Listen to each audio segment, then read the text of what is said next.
are welcome here. Now in Spanish. Bienvenido aquí. Yo quiero que vayas tú. Yo quiero que vengas hoy. Bienvenido aquí. Bienvenido aquí. Yo quiero que vayas tú. Yo quiero que vengas hoy. Bienvenido aquí a este lugar de amor, de sueños e ilusión, a este lugar de amor. Bienvenido aquí, sí, este lugar de amor, de sueños e ilusión, a este lugar de amor. Bienvenido aquí.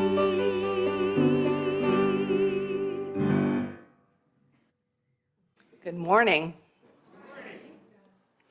Welcome to Chalice Unitarian Universalist Congregation. We are a community of diverse beliefs and experiences, nurturing the liberal religious spirit and united by our desire to grow in love and in service. Whoever you are, whomever you love, whatever your life's journey, you are welcome here. Whether you gather with us every Sunday, only on occasion, or maybe this is your very first time here today, we are super happy to have you with us. I'm Jessica Schultz, and I'll be the worship associate today. Our service is led by our minister, Reverend Sharon Wylie. Our worship musician this morning is John Schultz, and our song leader is Maria Pia Duffy-Foltz. Our tech team includes Finn Hayes, Jake Diock, and Hope Campbell. Our greeters today are Susan Spoto, Judy Cavallo, and Steve Schlesinger. Our closer is Susan Sklar. Welcome. And Curtis did the coffee. Yay. Really, the most important thing of all. Welcome to our Sunday worship service. Welcome to all of you here in the chapel, and welcome to the many of you who are joining us online today on Zoom. We welcome children in our community, and here in worship, please be sure to talk to our Director of Family Ministries, Kathleen Swift, to learn about our programs for children. As always, childcare for our youngest children is available during the service. Once a month, we worship together, all together with all ages, and today is that day. It's an all-church service, and we worship together in ritual and story, moving our bodies, celebrating the joys of our diverse community. A little introduction to today's service. This is our annual service celebrating the Neo-Pagan holiday of Imbolc, which falls halfway between the winter solstice and the spring equinox. Don't get it mixed up with Groundhog Day, so that it is also Groundhog Day. The goddess Brigid, the greatest of the Celtic divinities, is the goddess of poetry, healing, everything high and elevated, such as wisdom, excellence, perfection, high intelligence, and I heard a correction. Today we pay her homage and we receive her blessings. For those of us here in the chapel, if you are sitting in a row that is not full, please consider moving towards the walls as you are willing and able, so we leave room along the aisles for congregants who may arrive a little late. I think I see one at the back door right now. We don't want it to be hard to find seats in our chapel. As a reminder, please feel free to wear masks and step outside as needed for your comfort. You can hear what's happening inside if you are on the courtyard outside. We are always delighted to see newcomers joining us in worship. As a newcomer, you might be interested in the groups and activities we offer, which can be found in our email newsletter and e-news calendar. Online newcomers, you'll receive an email invitation to join our email list after the service. In-person newcomers, if you haven't already given us your email address when you signed in today, please share it before you leave, not after you leave. Our weekly email is the best way to get information about all the activities we offer here at Chalice. And now, let's take a breath together.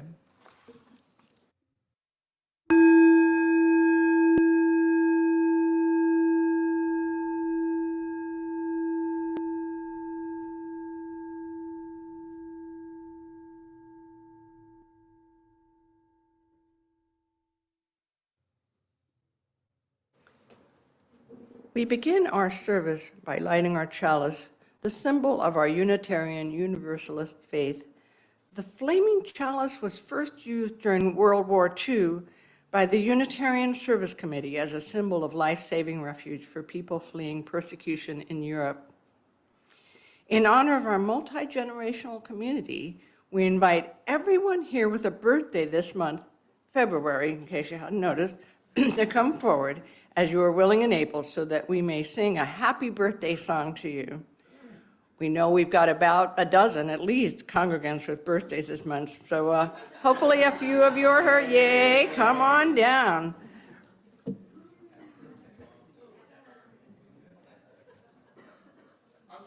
Oh, okay, don't be shy, don't be shy. I'll represent the rest of them. Okay, come on, there must be more of you.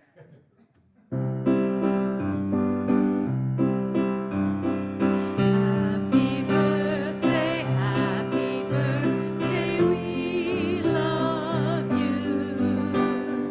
Happy birthday, and may all your dreams come true. When you blow out the candle, one light stays aglow. It's the love light in your eyes wherever you go.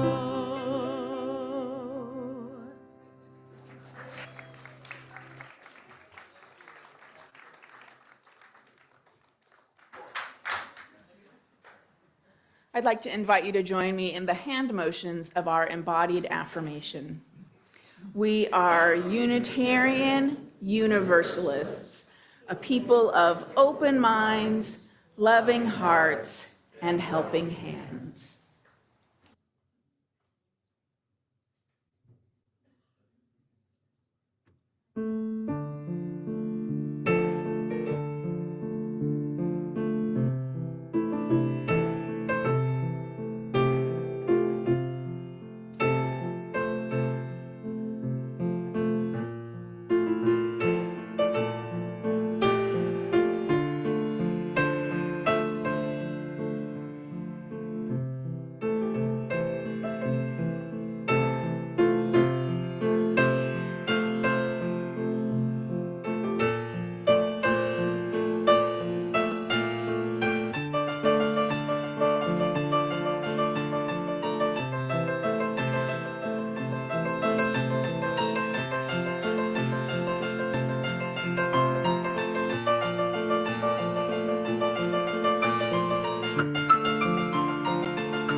Our call to worship this morning is a very beloved piece from Neo-Pagan tradition, The Charge of the Goddess, written by Doreen Valiente and adapted by Starhawk.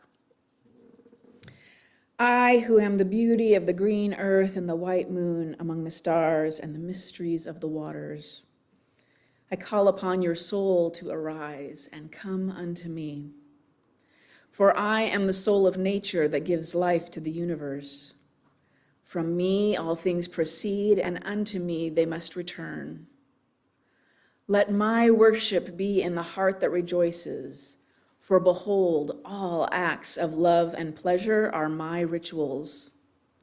Let there be beauty and strength, power and compassion, honor and humility, mirth and reverence within you.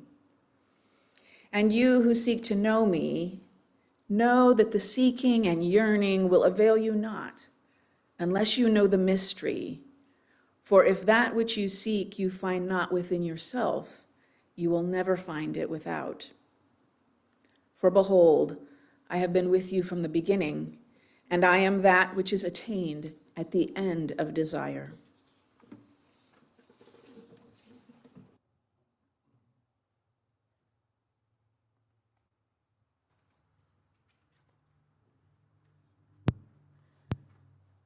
Please rise and body your spirit and join me in singing Over My Head, hymn number 30 in the gray hymnal.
Whenever we gather together, there will be those among us who are joyful with happy news, as well as those who are grieving or in distress. Our challenge at any gathering is how to honor joy and sorrow together. At this time, we invite anyone with a joy or sorrow here in the chapel to come forward and light a candle at our altar. Parents, please assist your children if they'd like to light a candle. Our congregants online are welcome to share joys and sorrows with each other in the chat box, and also to light your own candle of joy or sorrow at home. And Reverend Sharon will lead us in singing.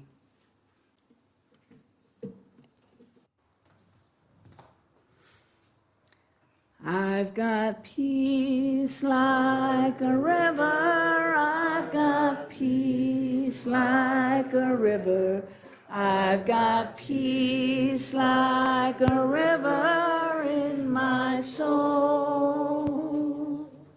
I've got peace like a river, I've got peace like a river, I've got peace like a river in my soul. I've got joy like a fountain, I've got joy like a fountain, I've got joy like a fountain in my soul. I've got joy like a fountain, I've got joy like a fountain, I've got joy like a fountain in my soul. I've got love like an ocean, I've got love like an ocean, I've got love like an ocean in my soul. I've got love like an ocean, I've got love like an ocean, I've got love like an ocean in my soul. I've got pain like an arrow, I've got pain like an arrow, I've got pain like an arrow in my soul.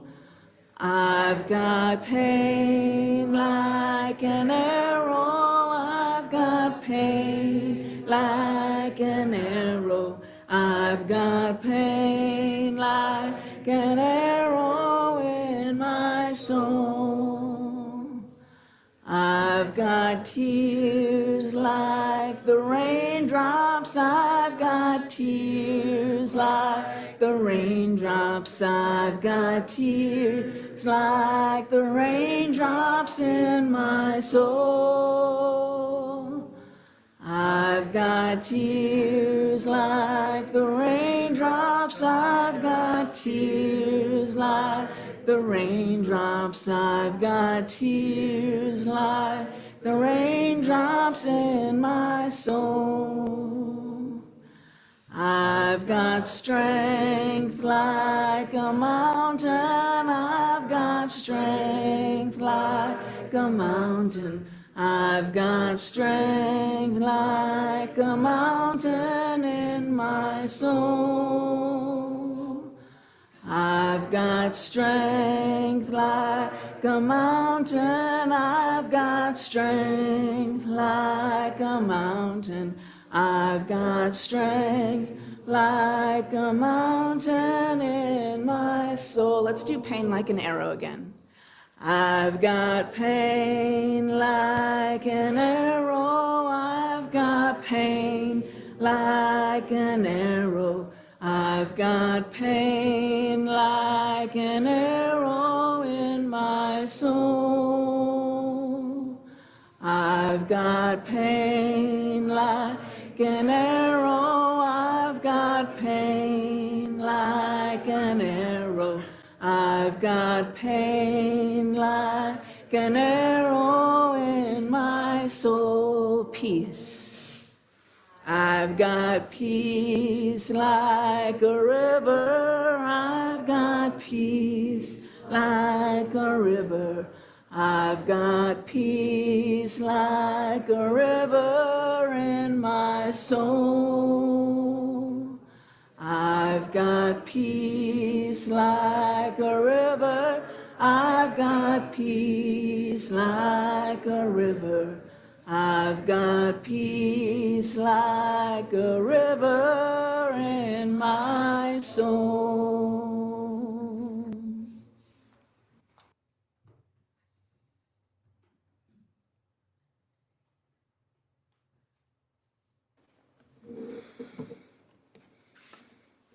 Today is our annual worship service honoring the Neo-Pagan and Celtic holiday of Imbolc, traditionally celebrated on February 1st at the midpoint between winter solstice and spring equinox.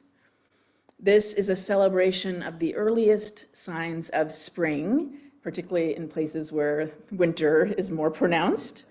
Those earliest signs of spring when little bits of green might start to show through the snow.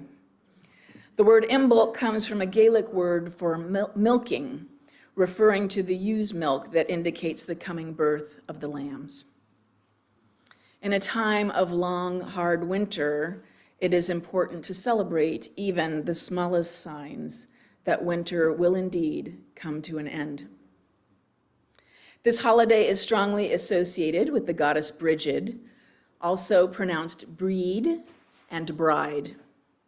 The goddess Brigid, the greatest of the Celtic divinities, is the goddess of poetry, healing, everything high and elevated, such as wisdom, excellence, perfection, high intelligence.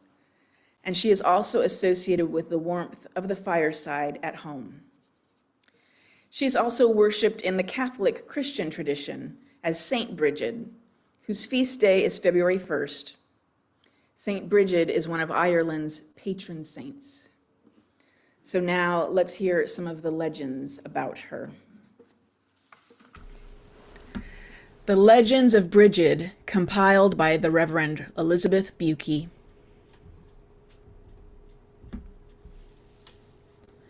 Once upon a time, there was a holy and powerful woman named Brigid. Maybe she was a woman, maybe a saint. Maybe she was a goddess. The mists of time and legend mean there are many different stories about her and who she was and is. She lives in between. They say she was born in the doorway of a barn at dawn on February 1st. So she was born in between, indoors and outdoors, winter and spring, night and day. They say that when she was born, a light like a flame appeared out of her head and stretched all the way to the sky. They say that she loves milk and butter. When she was a baby and couldn't eat, a white cow with red ears appeared to feed her with milk. And that when she was a girl, she gave away all her mother's supply of butter to the poor. Then, when she prayed, even more butter appeared, enough to replace all that she had given away. They say that she gave away precious things to poor people so they could buy food to feed their families. They say she wanted to start a community dedicated to praying and to good work. She came to the king and said, "Give me this land to build the community." It was a good place on a hill, near a lake for water, near a forest with wood for fires to keep warm. A good place to grow food, a place with blueberries to eat and make into jam. The king said, "No, this is my land." So she and her sisters prayed for the king to change his mind. She asked again and said, "Give me as much land as my cloak will cover." Now, can you do much with the amount of land one person's coat can cover up? No, you can't. So the king laughed at her and said, "Certainly, I will grant you this." But Brigid's 4 sisters took her cloak and stretched it out. One of them walked east, one of them walked south, one of them walked west, one of them walked north. And the cloak grew and spread and covered the whole land, everywhere they could see, the whole place she wanted to build her community. And the king realized she was holy and blessed, and gave her not just the land, but other gifts.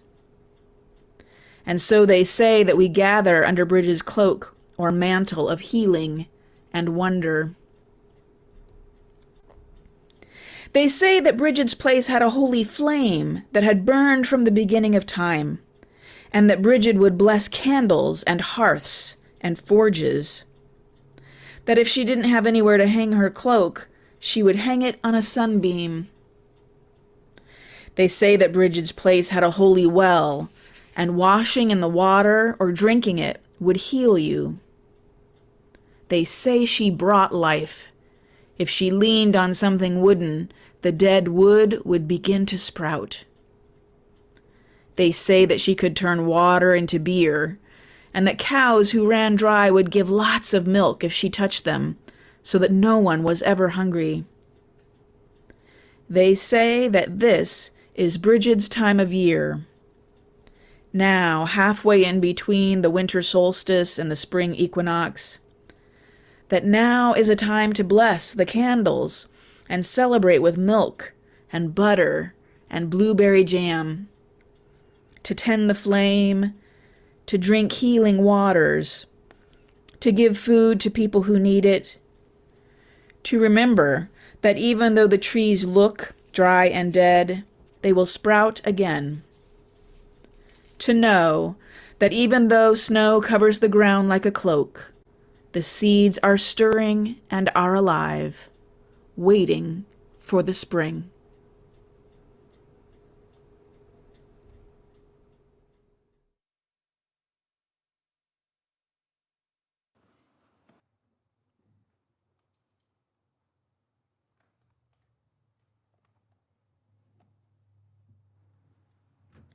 Please rise and body your spirit and join me in singing hymn number 21, For the Beauty of the Earth.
When we have times of feeling challenged and overwhelmed, when we are living in hard times as we are now, it is more important than ever to tend to ourselves, body and spirit. We may need more rest. We may need more downtime. We may be less productive than we're used to being. And we need to be intentional about keeping ourselves uplifted. We need to seek out joy and laughter. We need to find inspiration to keep on keeping on. Brigid is the goddess of inspiration. So this morning, I thought we would do well to consider where we can find inspiration these days. I have a story for us, an inspiring story, and then we'll have some time to share ideas with each other. So maybe if one part of you, keep your listening on to the story, but if one part of you can be reflecting on the past week or other times and where you have found inspiration to lift yourself up. So I invite the children and anyone else who would like to come forward for the story. It's a little longer than usual, so you can settle in and get comfortable. And for our folks online, I have our iPad, so when it's time for our sharing with each other, I'll be able to see your thoughts in the chat box as well. Come on forward.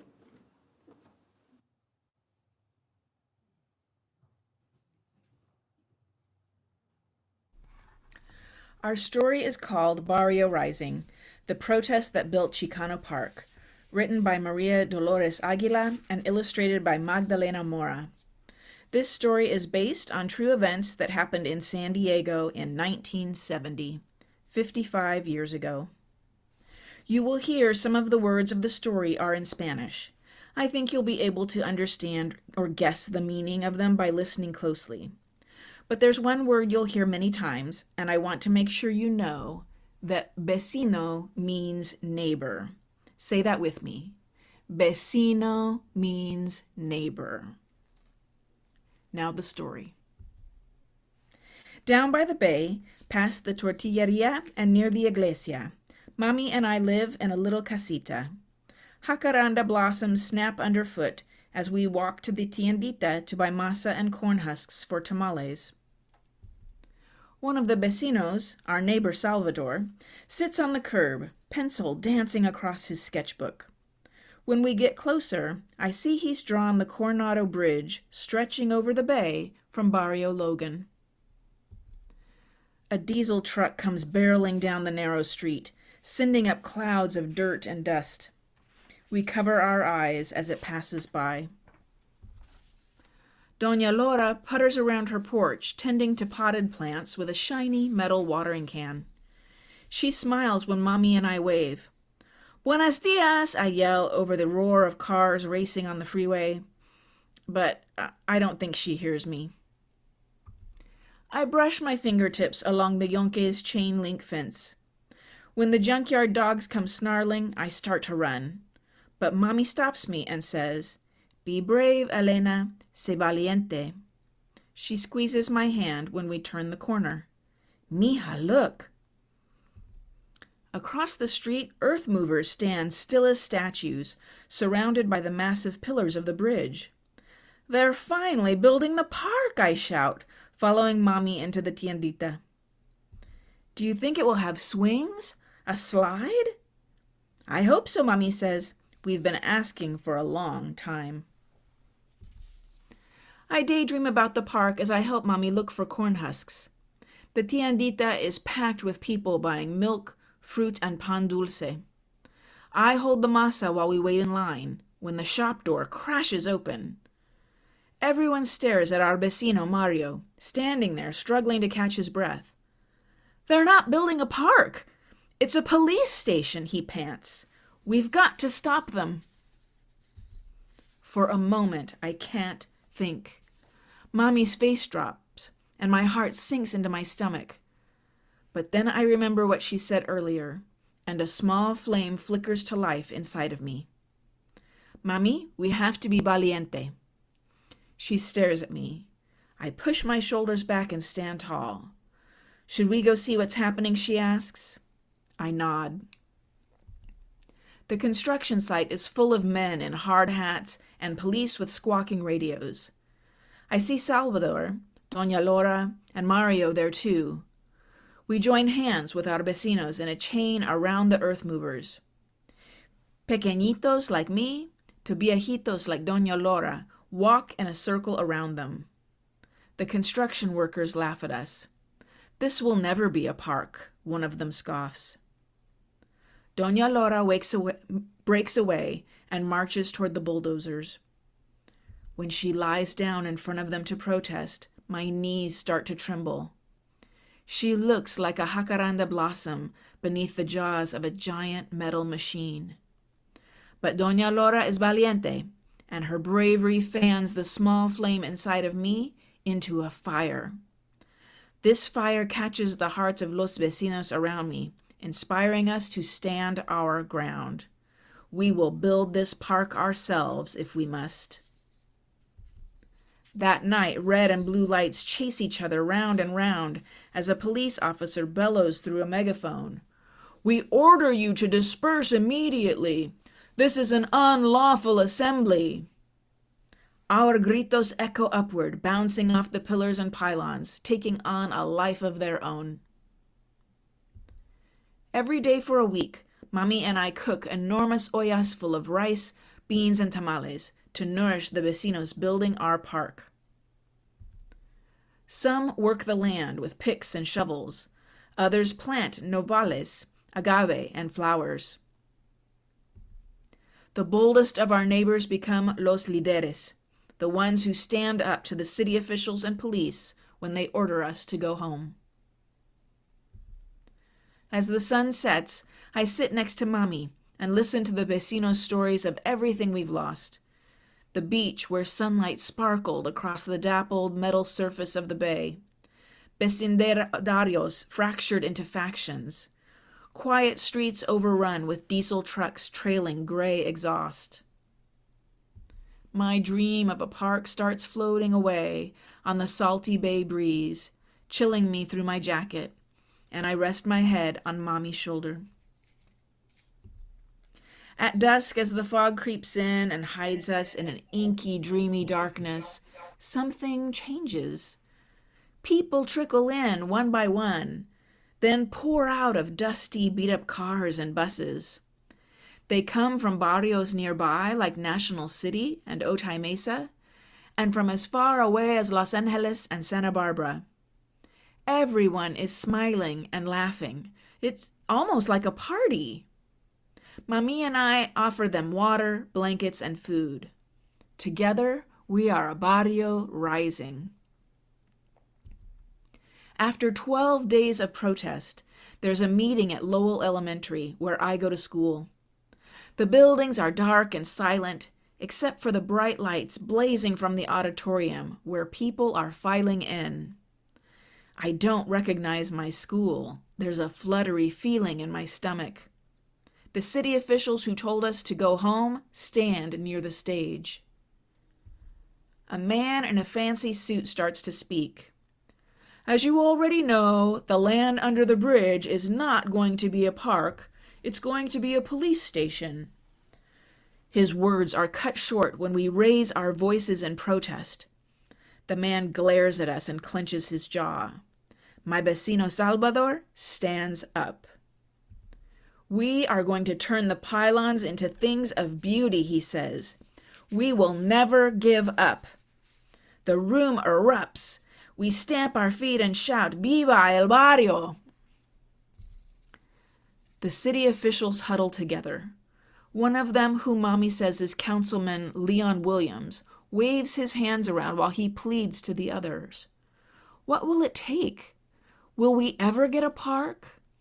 Don't we deserve one? Questions slither around my mind like serpents, and my eyes begin to fill with tears, until a little voice inside me whispers, "Valiente." I grab Mami's hand and hold on.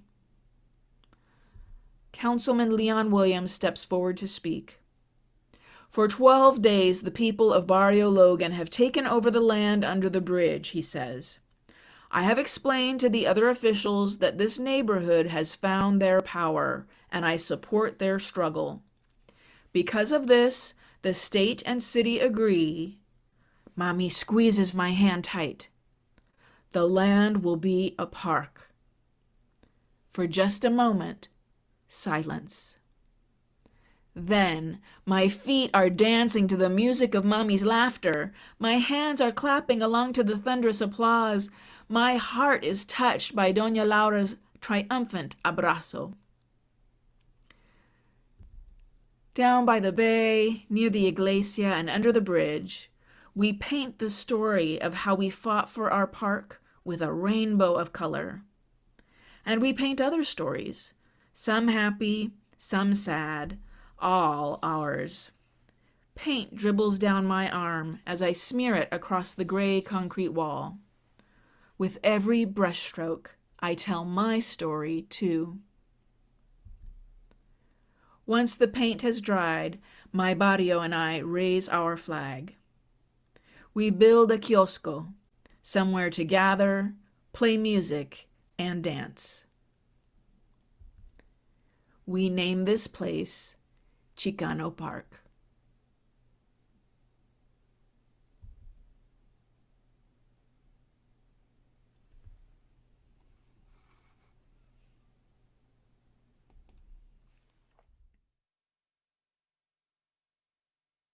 Our story is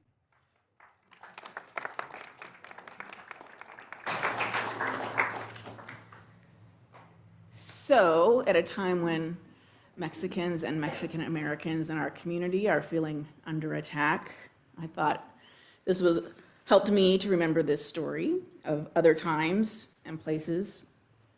So yeah, I wanted to,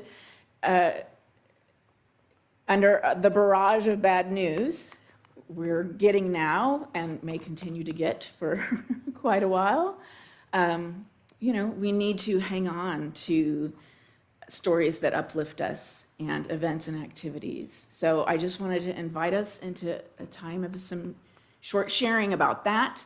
I do have the iPad for our folks online if you have things you want to share and I want to lift up.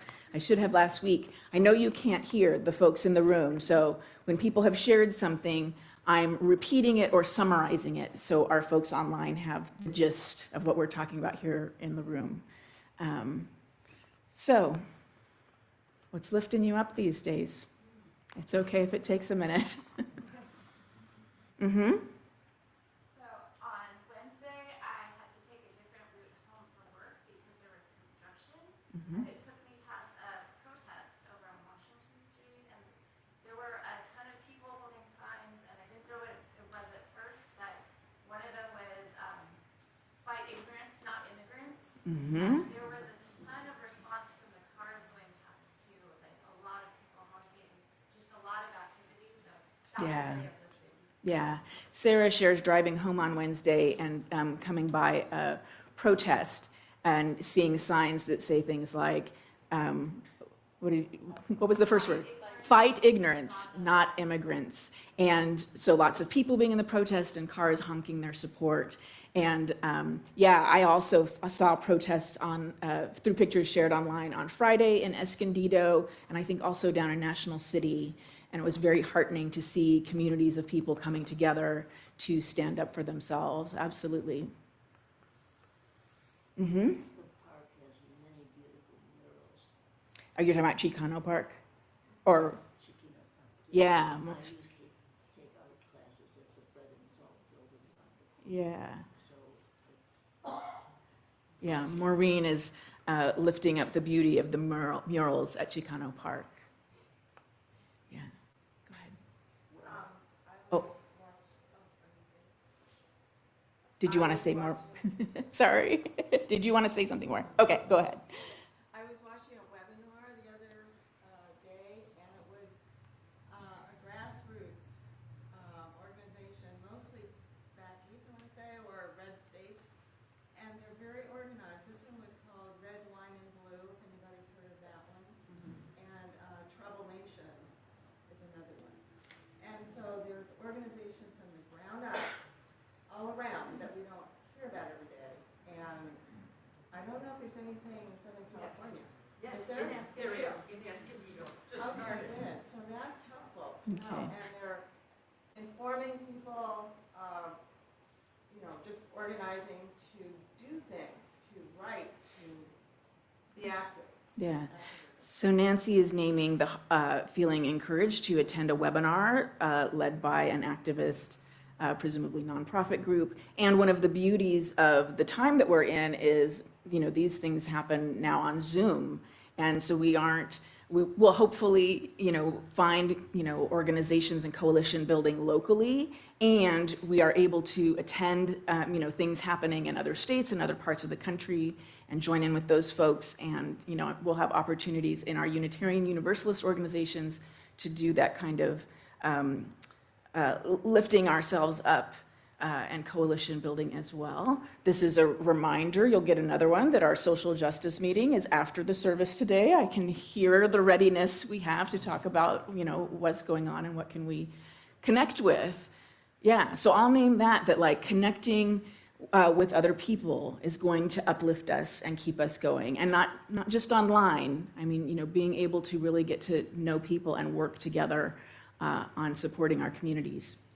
Yeah, Adrian. I have a card that comes from the Immigration Legal Resource Center that has on one side Spanish, usted tiene derechos constitucionales, you have constitutional rights, and explains what you can do if you're approached by an agent, an ICE agent, on one side in Spanish. On the other side, there's English that can be given to the agent that says what your position is and what your rights are. And this can be shared. This can be given out and shared. So Adrian is sharing having, and I've seen lots of different versions of these, know your rights, both information and cards you can carry.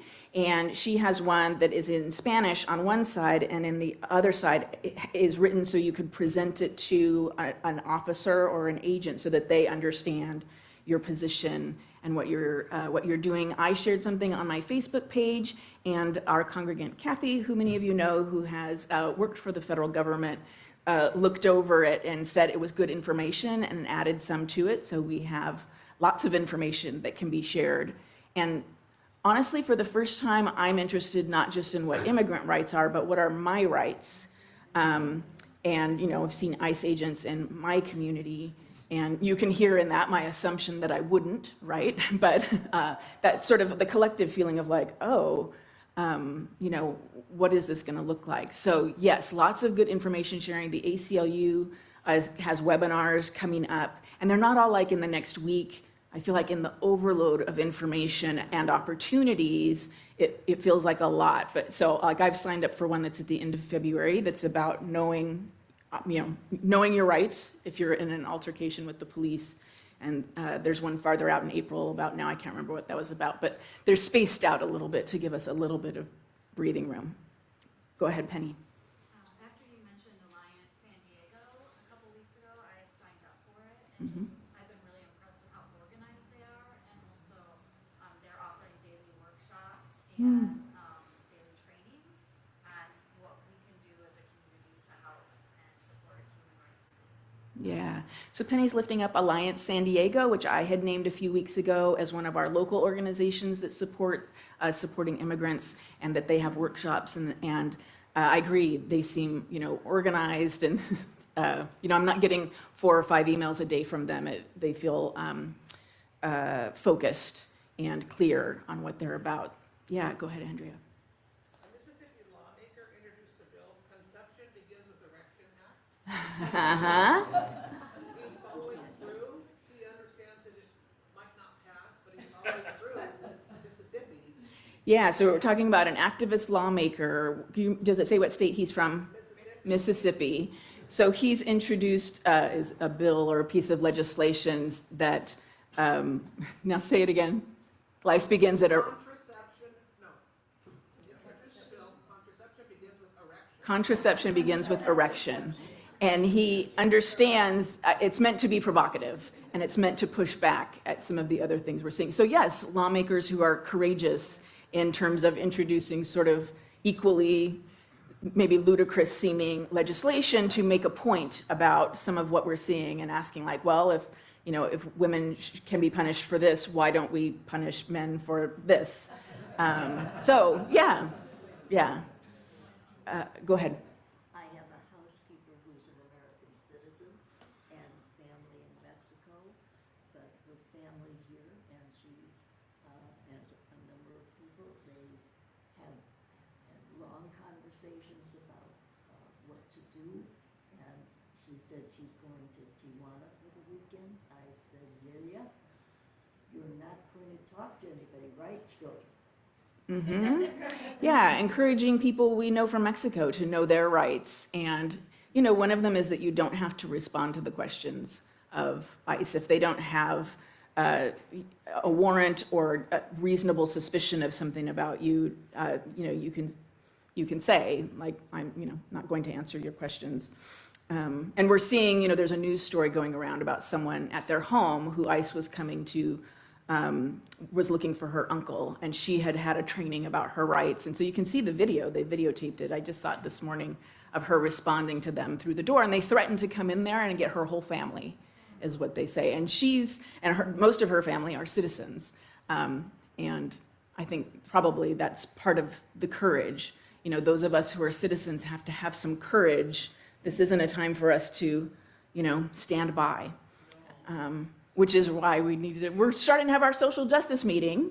But, I hope you hear when we're talking about what inspires us, it's being able to do something inspires us. I think of so much of what feels hard right now is feeling powerless and feeling, part of what we need to do is, we know we want to read less news and be on social media less. And I find as I do that, my anxiety rises that I'm going to miss something important.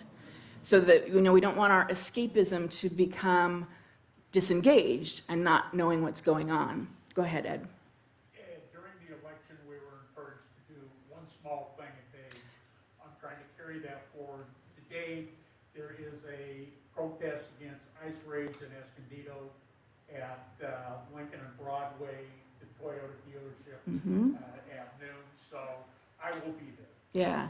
So Ed mentions the idea of doing one thing a day, and it can be a small thing. I've connected with that as well. That, like, if I can do my thing, if it's calling my representative, or I want us to be cautious about thinking that social media action is meaningful action. And the day that I shared the thing about ICE, how to respond to ICE, was my day of feeling like I did something. I felt like that was quality information. And, and I've sorted my Facebook list. There's some folks I'm not including on those messages. To me, those messages are for those of us who are appalled by what's happening. And, I don't need to lift that up to people who like what's happening. They don't need to know what I think we should be doing. And I'm not going to unfriend those folks. I have family and people I went to school with, and it feels more important to me than ever to keep a connection with those folks, but they don't need to see everything I post. So Julie Ben shares that part of what lifts her up is surfing, driving home from La Jolla Shores after a fun session. Right now, she did stop the car to post in the chat. She doesn't want us to worry about her. Yeah, I think that's important. And I'm probably gonna bring this to a close. We've shared a lot about justice action, but surfing, going to the park, taking walks, meeting up with friends and saying, we're not gonna talk politics, or we're only gonna talk politics for 10 minutes, or whatever. These things are very important in keeping ourselves uplifted, and especially caring for ourselves physically. The trauma and stress of what's happening really impacts us. And it's not easy to say, like, I'm going to go for a walk or I'm going to do this thing. But this is a long haul. It's not like February, it's over. We have a lot of work ahead of us. So keeping ourselves inspired, keeping ourselves joyful. I hope church is one place that helps. And here in worship, I'm always trying to find the balance between wrestling with the things that are really impacting us and lifting us up and helping us try to set aside what we're living with. So I hope this morning is a time that we're finding that balance. Yeah. I love you all.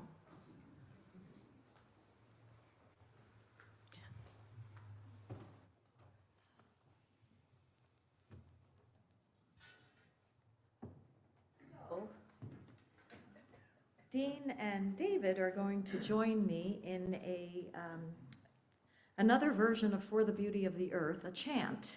And we're going to do this in 3 parts. So Dean, David, and I will sing each part twice through, so you can all decide, and you can join us as you feel comfortable. And then we're going to break those 3 parts up. Dean will start with the first part, then David, and I will have the third part. And feel free to join on whatever part you feel comfortable with. So first, we're going to do the three parts, or the three verses, the three parts twice through. Then we're going to go back. Dean is going to start. You can join in with Dean, or you could join, and then David will start, and you could join in with David, and then I'll come in and join in with me. And then we'll eventually taper it off.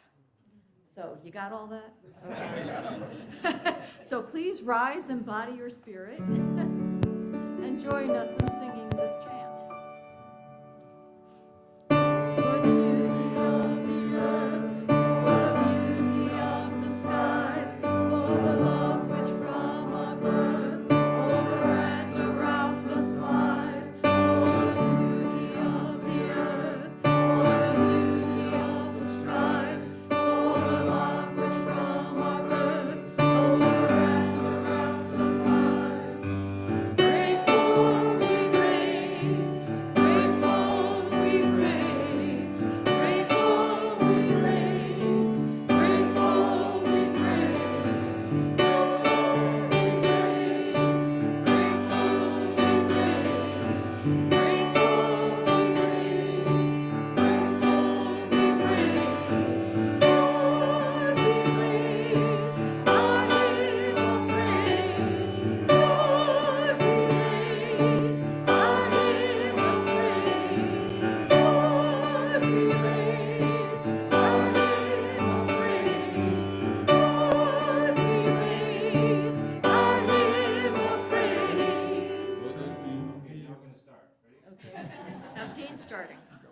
Beauty of the earth, for the beauty of the sky, for the love which from our birth over and around the skies, for the beauty of the earth, for the beauty of the skies, for the love from our birth over and around the skies, for the beauty Lord we praise, our hymn of praise,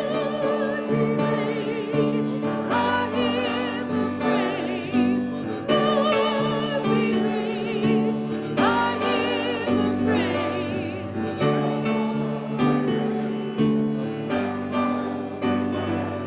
For the beauty of the earth, for the beauty of the skies, for the love which from our birth over and around us lies.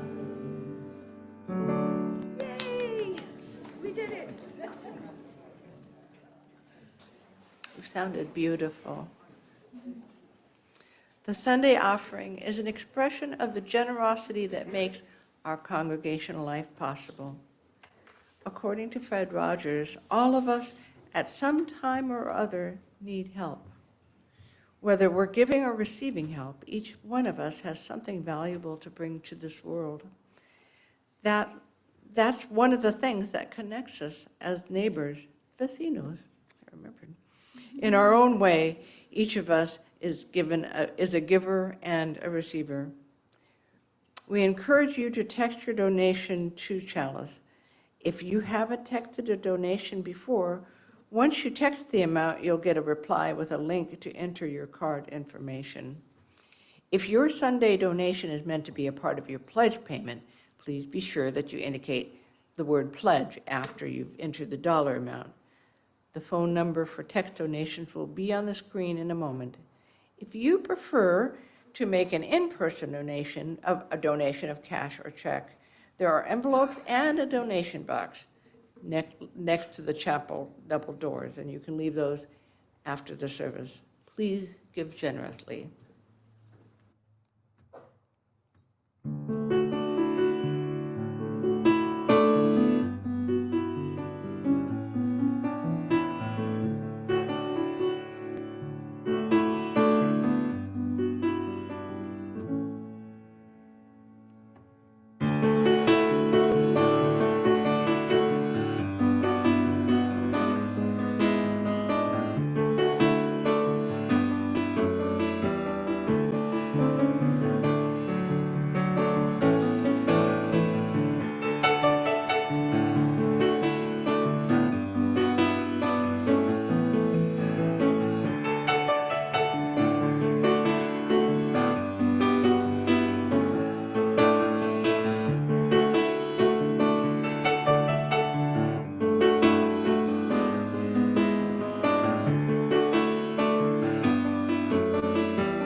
Please join in dedicating our offering words with this affirmation.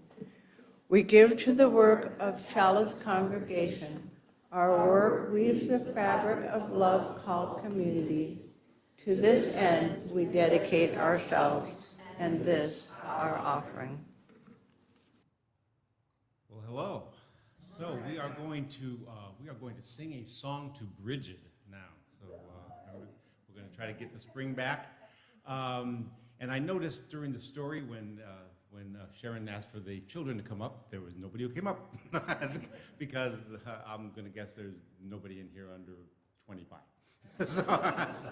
But I need some volunteers. So this service we're supposed to move and like enjoy and stuff. So I'm going to need like 4 volunteers to come up to play percussion for us. Come on, just grab it. It's not like a teach thing. You're just going to shake a tambourine. So, come on.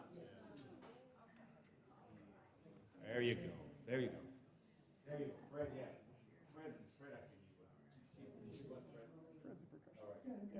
think you need 2 tambourines here. We got tons of tambourines. Yeah, pass them out here.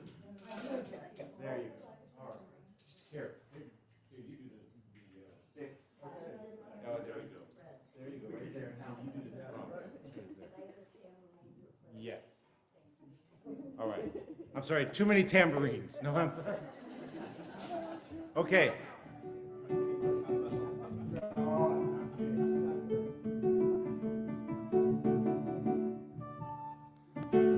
Okay, there you go. Wait, thank you, Jay. Okay, so first we're going to learn the chorus, and we're all going to sing the chorus together. Okay, all of it. So I'll play it and sing it once, and then please sing it along with me a couple times. Okay. And so no percussion yet. So we're going to do percussion when everybody's singing the chorus. So you can't hear you. Exactly right. We sing a song to Brigid.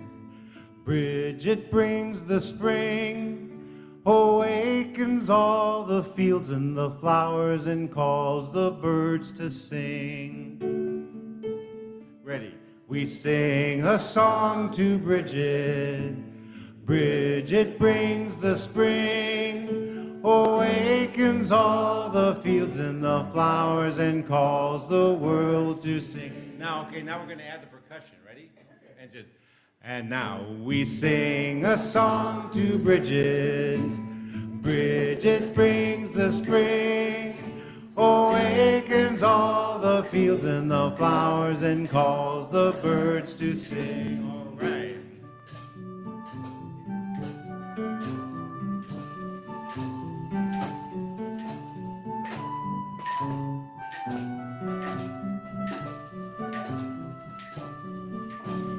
All are welcome at her door, and no one's turned away. She loved the poor, the sick, and the sore, and helped them on their way. We sing a song to Brigid. Brigid brings the spring, awakens all the fields and the flowers, and calls the birds to sing.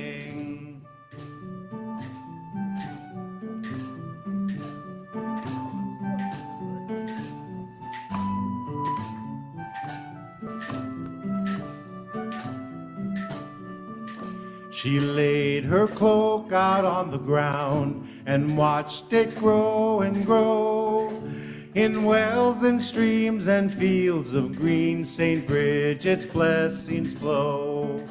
We sing a song to Brigid.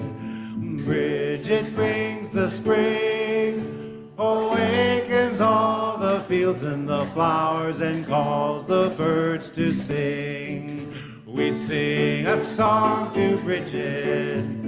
Brigid brings the spring, awakens all the fields and the flowers, and calls the birds to sing.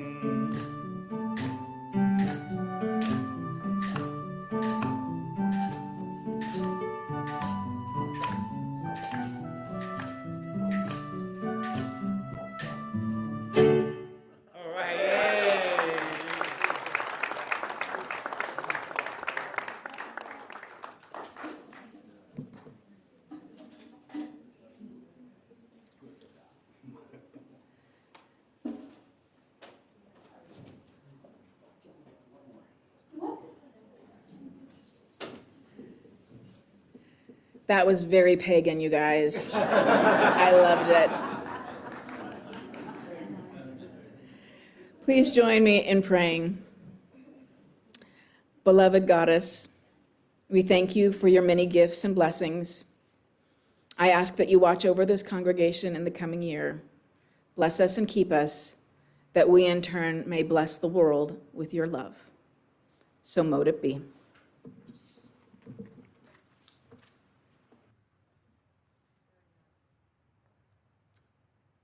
Please rise and body your spirit and join me in singing hymn number 1068, found in the Teal hymnal, Rising Green.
Our closing words today come from James Morrison.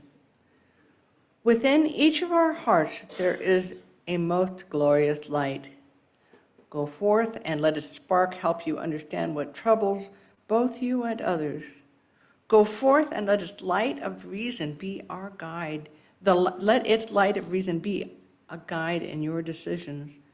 Go forth and bring its ray of hope to those in need of help in both body and spirit, that they may find healing.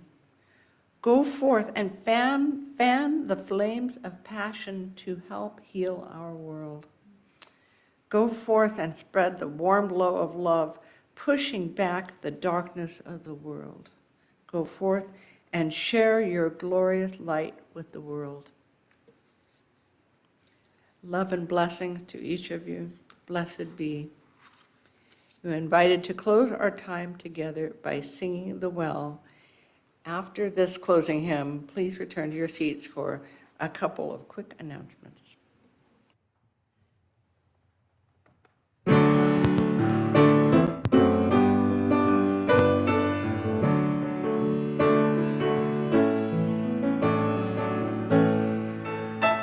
We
All right, it is time to start thinking about March Madness.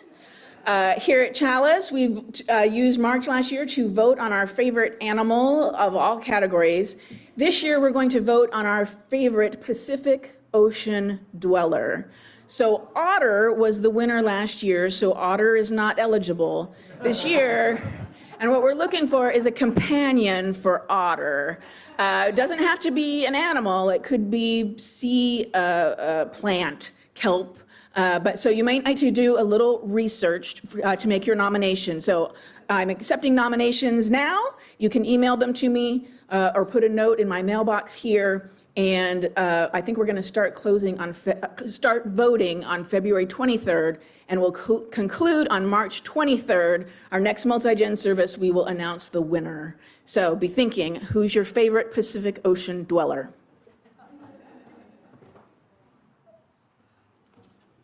So I think we already know, 12 noon, right on the spot. We are going to all get together, those interested, to talk about social justice. Marshall and I are going to organize pizza, so I need to know, raise your hand if you're planning on attending so we can figure out our order for pizza. So can you start doing a count?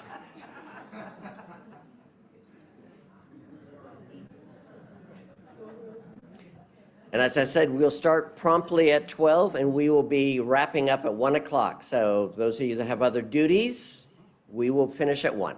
All right.